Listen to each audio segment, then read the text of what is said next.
Free education మరియు scholarship తో చదవాలనుకుంటున్నారా? అయితే విదేశ్ కన్సల్ట్స్ ను సంప్రదించండి. వైసీపీ అన్నది జగన్ కలల సౌధం. ఆయన ఆ పార్టీకి అధినేత. నేను మీ అందరికీ ప్రతినిధిని అని జగన్ తాజాగా పార్టీ నేతలతో అనవచ్చు. కానీ జగన్ రెక్కల కష్టం వైసీపీ. జగన్ ఆశల రూపం వైసీపీ. జగన్ నిర్ణయమే అక్కడ ఫైనల్. వైసీపీ బాగుండాలి అనేది జగన్ ఆలోచన. అదే సమయంలో ఎవరైనా సలహాలు ఇస్తే ఆయన స్వీకరించవచ్చు లేదా పక్కన పెట్టవచ్చు. ఇక వైసీపీలో ఉన్నవారు జగన్ ఆలోచనల మేరకే పనిచేయాలి. పార్టీ అంటే అలానే ఉండాలి. ఒకే మాట మీద క్రమశిక్షణతో అన్నది జగన్ ఆలోచన. జగన్ పార్టీ వయసు 13 ఏళ్ళు. మరో 4 నెలల్లో 14 ఏళ్ల పార్టీ అవుతోంది. అయితే ఈ తక్కువ టైంలో ఎన్నో ఆటుపోట్లను చూసింది వైసీపీ. జగన్ 3.5 వయసులోనే అతిపెద్ద రాజకీయ సవాల్ ఎదుర్కొన్నారు. దాంతో జగన్కి కష్టాలు అలవాటు అయిపోయాయి. సవాళ్లు కూడా ఆయన ఏవి వచ్చినా లెక్క చేయరు. అయితే పార్టీ విపక్షంలో ఉండగా చేరడం వేరు, విపక్షం నుంచి అధికారంలోకి వచ్చి మళ్ళీ విపక్షంలోకి వచ్చాక కొనసాగటం వేరు. ఈ తత్వం సరిపడని వారు పార్టీ గేటును దాటి బయటకు వెళ్ళిపోయారు. అందులో జగన్ సొంత బంధువు అయిన మాజీ మంత్రి బాలినేని శ్రీనివాసరెడ్డి కూడా ఉన్నారు.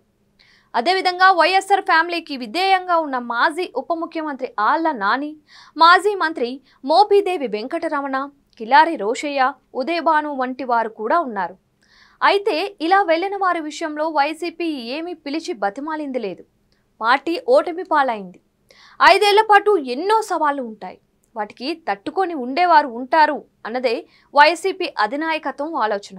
పైగా ప్రజల నుంచే నేతలు వస్తారు అన్నది కూడా వైసీపీ మాట. అధికారంలో ఉన్న ప్రభుత్వం ఎన్ని చేసినా వ్యతిరేకత ఖచ్చితంగా వస్తుందని, ఆ వ్యతిరేకత ప్రతిపక్షానికి సొమ్ము అవుతుందని, అప్పుడు జనాల నుంచే నాయకులు వచ్చి జెండా ఎత్తుతారని కూడా వైసీపీ నమ్మకంగా ఉంది.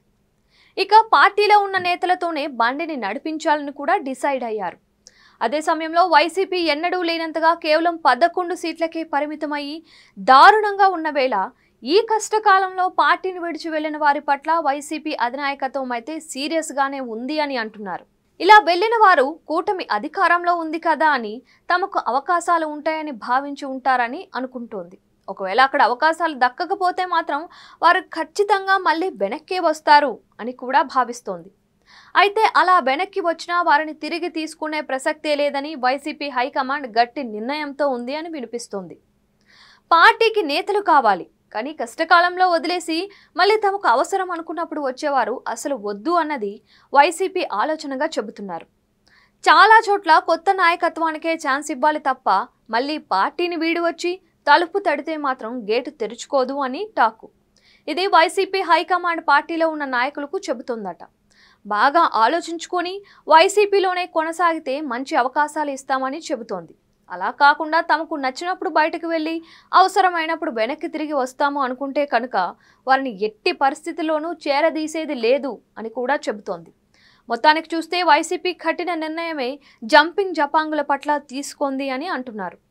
వీరి సంగతి సరే, కానీ టీడీపీ జనసేన నుంచి వచ్చే నేతలను తీసుకుంటారా అన్న చర్చ కూడా నడుస్తోంది. వారిని తీసుకుంటారని, ఆయా చోట్ల తమకు బలం తగినంత కావాల్సిందే, మాత్రం ఇతర పార్టీల వారిని అవసరమైనంత వరకే తీసుకుంటామని వైసీపీ అంటోంది. సో వైసీపీని వీడిన మాజీలకు ఇక గేట్లు మూసినట్లే అని టాక్ నడుస్తోంది.